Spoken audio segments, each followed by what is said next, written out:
Want to learn how to swing a kettlebell? Here are my 3 tips to learning how to get a perfect kettlebell swing.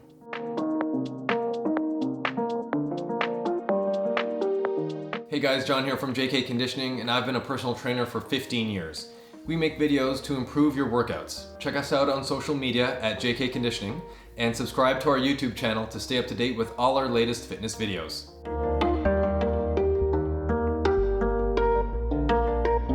Alright, tip number 1. Because the kettlebell swing predominantly uses the hip muscles, the glutes and the hamstrings, pretend like you're doing repeated vertical jumps. If you were to jump as high as possible, what technique would you use? You would bow mostly through your hips. You would obviously bend your knees a little bit, but you'd utilize the glutes and the hamstrings. You'd use some quads, and then swing your arms back and then jump as high as possible. So the kettlebell swing is a very similar movement pattern, and that's why I want you to think that you're doing repeated vertical jumps when you're doing your kettlebell swing. When you compare a vertical jump to a kettlebell swing side by side, you can actually see the similarities. What the kettlebell swing is not though, is not a squat style swing. So you don't want to sit with each rep. You want to bow with each rep to create as much force as possible. Alright, tip number 2 to improve your kettlebell swing. You gotta go from A to B and you gotta do it quickly. So you gotta know where A is, which is the bottom of the swing, and you gotta know where B is, that's the top of the swing. If you don't know your A or your B, your form is gonna be very inconsistent from rep to rep. At the bottom of the swing, your hips are gonna be bent more than your knees. Your knees will also be bent, but not as much. Your chest will be kind of what we call out, your shoulders will be down, and your chest, your body, your torso is gonna be flat. But it's gonna be at an angle because your hips are bent. So this position, as we said earlier, it kind of looks like you're getting ready to jump as high as possible. So this position is what you want to assume when you're swinging your kettlebell.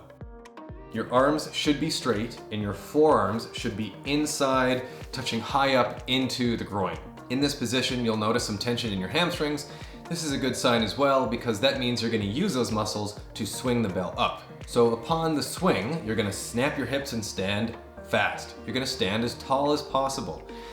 The momentum created by the hips are gonna swing the kettlebell up. So what looks like a lift from the shoulders is actually not a lift at all. You shouldn't be using your shoulders or your arms to swing the kettlebell up. All the force comes from your hips. At the top of the swing, you wanna stand as tall as possible. You don't wanna lean back too far.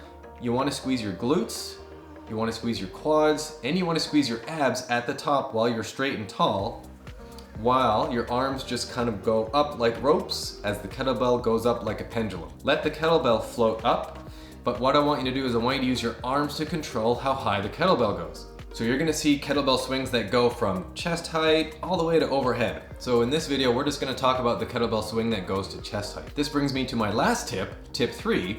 Use a rope attachment or a hand towel to improve the timing of your kettlebell swing. So now that you know what muscles to use, and you know what joints to move more through, and now that you know the bottom position and the top position, the next thing to do is to figure out the timing. So use a rope attachment to loop through the handle of the kettlebell. If it doesn't fit, some kettlebell handles have different sort of size holes in between the handle and the bell itself. So if it doesn't fit, that's fine, just use a hand towel. So loop that through the handle and then get in your regular stance and then start swinging. Just let the bell float down and then chase the bell after it has already started its descent into the position in between your legs. So as the kettlebell floats down, just kind of flow with it, and then once you reach that start position, your A position, then stand quick, explode, and then let the kettlebell float up. If your timing is right, the kettlebell will actually just kind of feel like you're holding the handle itself because you're timing it so that there's no jerking movements with the kettlebell. If you bow too quickly, you'll actually pull the kettlebell and it will jerk your body, and you'll notice that your form is inconsistent from rep to rep, and you're gonna feel unwanted stress throughout the body because the kettlebell is actually gonna pull you forward from your base of support. So there you go guys, 3 quick tips to improve your kettlebell swing. If you use any of the tips in the video, leave us a note in the comment section below and let us know how it helped. I appreciate you watching the video today, hope you found it valuable, and we'll see you in the next video.